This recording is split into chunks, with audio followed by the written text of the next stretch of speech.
Nah sekarang ini yang ada di medsos orang-orang yang bukan orang pesantren banyak yang ngomong-ngomong tasawuf, banyak yang ngomong-ngomong thariqah.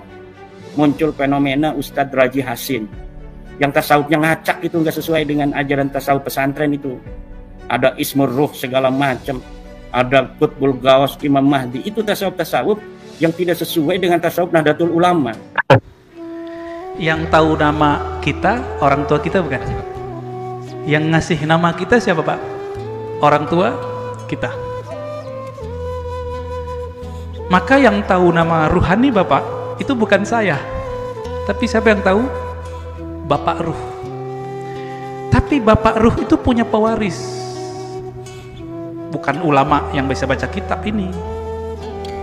Ulama yang mewarisi kolbunya Nabi, plok semuanya dia warisi. Itulah nanti namanya Al-Imam Al-Mahdi. Kalau umur Bapak panjang bisa.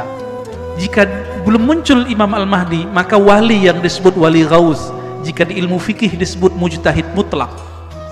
Mujtahid mutlak dia tahu nih barang hukumnya apa, keluar namanya. Maka bagi ahli ruh, wali-wali yang disebut wali kutub itu mereka nggak ngerti. Yang ngerti wali namanya ghaus. Jadi wali itu kan banyak Pak, ada stratanya. Ada 313 wali kutub, sejumlah dengan jumlah para rasul, sejumlah dengan jumlah ahli badar. Kutub poros, dia poros asma, poros sifat Allah. Wali-wali ini ada satu pemimpin yang jadi guru mereka, orang tua rohani mereka sekarang ini. Ini yang disebut Qutbul Ghaus.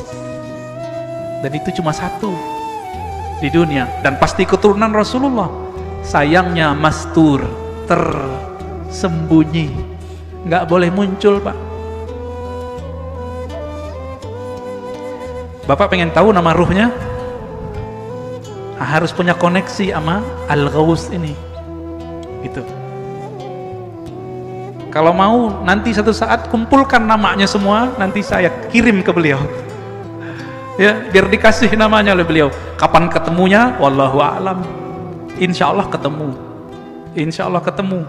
Para perindu Rasulullah pasti bertemu beliau. Bapak kalau mau silakan, nanti kumpulkan namanya, nanti beliau kasih nama. Dikasih nama Pak, dengan nama itu Bapak nanti dipanggil oleh malaikat mungkar nakir ntar. Nama dari ayah rohani yang disimpan oleh kalbu beliau. Kira-kira begitu. Jadi ini fenomena thariqah juga ini, Yai Ubed ini, ya fenomena tasawuf hari-hari ini di medsos ini. Memang tasawuf itu kan hal-hal pribadi kita dengan Allah. Kemudian ada sebuah media untuk lebih terarah cara kita dalam menempuh jalan Allah, yaitu thariqah. Nah sekarang ini yang ada di medsos orang-orang yang bukan orang pesantren banyak yang ngomong-ngomong tasawuf, banyak yang ngomong-ngomong thariqah. Muncul fenomena Ustadz Raji Hasin yang tasawufnya ngacak, itu nggak sesuai dengan ajaran tasawuf pesantren itu. Ada Ismur Ruh segala macam, ada Qutbul Gawas Imam Mahdi, itu tasawuf-tasawuf yang tidak sesuai dengan tasawuf Nahdlatul Ulama. Adalah tasawuf yang muqayyadun bil Qur'ani was sunnah, tasawuf yang diikat dengan Al-Quran dan Sunnah, bukan tasawuf model Ustadz Raji Hasin. Itu tasawuf apa model begitu? Itu nggak ada dalam ajaran Nahdlatul Ulama, dan orang-orang NU jangan ikut-ikut itu. Tasawuf model begitu nanti sesat itu. Memahami Nur Muhammad, kami di pondok pesantren sejak dulu ngaji kitab Daqaiqul Akhbar tentang Nur Muhammad itu sudah dipelajari sejak ibtida, tetapi tidak didefinisikan begitu rupa seperti Ustadz Raji Hasin memahami Nur Muhammad.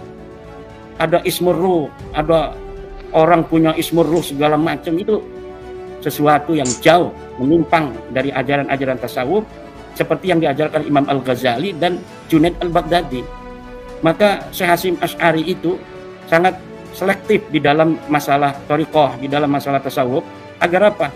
Agar tidak bisa masuk orang-orang halu semacam itu tuh, semacam Ustadz Ar-Raji halu. Dia dokter tapi halu dalam tasawuf, sehingga nanti bisa menyesatkan umat. Lama-lama umat itu yang tidak mengerti, yang tidak mempunyai basic pondok pesantren, itu akan memahami, oh tasawuf itu seperti ini. Padahal tasawuf itu kalau di pondok itu yang orang suka sholat jamaah, orang yang suka qabliyah ba'diyah, orang yang baca Quran banyak, orang yang hatinya tertata, orang yang mengedepankan zuhud, wara, adab dan lain sebagainya. Bukan tasawuf model yang sekarang diajarkan di medsos, yang diajarkan di YouTube itu. Tasawuf yang coba kita lihat itu, kiai-kiai kita jarang bicara tasawuf di media sosial itu. Di pesantren saja Abu Yadim Yati itu orang yang kurang tasawuf seperti apa. Beliau puasa setiap hari seumur hidup, anaknya juga Buya Muhtadi puasa seumur hidup, tidak pernah tinggal sholat jamaah. Ngajinya itu ngaji kitab-kitab balaghah, Uqudul Juman, tafsir, fikih. Nah seperti itu, ngaji kitab tasawufnya jarang, tapi tasawuf itu diamalkan, bukan dibicarakan. Hari ini banyak orang bicara tasawuf, tapi hanya di kata-kata. Tasawuf itu diamalkan, bukan dibicarakan. Nah sekarang tasawuf dibicarakan, tasawuf falsafah, kemudian bercampur dengan tasawuf murni. Di Nahdlatul Ulama, ajaran Nahdlatul Ulama dalam tasawuf hanya ajaran tasawuf yang muqayyadun bil Qur'ani Sunnah dari Al-Ghazali dan dari Al-Junaidi, yang kemudian kedua-keduanya bermuara pada Syekh Abdul Qadir Al-Jilani, Abu Hasan Asyadzili, Ar-Rifai dan lain sebagainya. Ngapain negosiasi dengan Pak Habib Lutfi? Biarin aja.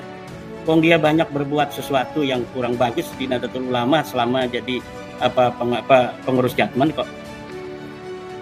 Dirubah-rubah sejarah kan beliau itu, yang merubah sejarah pendirian NU beliau.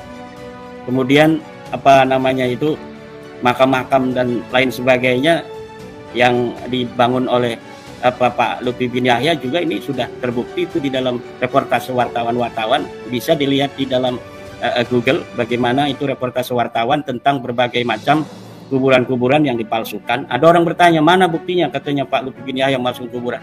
Reportase wartawan masih ada itu.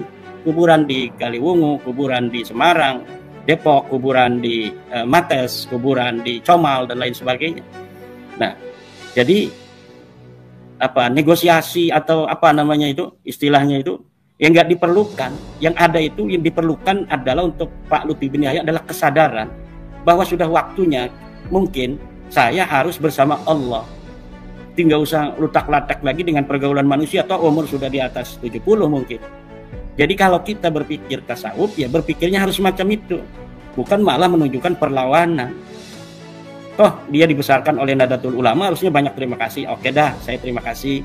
Selama ini dibesarkan Nahdlatul Ulama sampai dikenal presiden, sampai dikenal para pejabat, sampai dikenal oleh tentara, dikenal oleh TNI, polisi dan lain sebagainya. Kan harusnya begitu. Tapi ini kan tidak, malah membuat sesuatu. Kalau PBNU nggak mungkin berani ngomong ini. Saya yang ngomong ini sebagai warga Nahdiyin. Sekarang saya yang udah nggak di PBNU ini. Jadi nggak perlu negosiasi. Ngawas PBNU kalau ada negosiasi apa? Apa yang mau dinegosiasikan? Nggak perlu negosiasi itu. Yang perlu itu kesadaran dari Pak Lutfi bin Yahya. Besok pengumuman.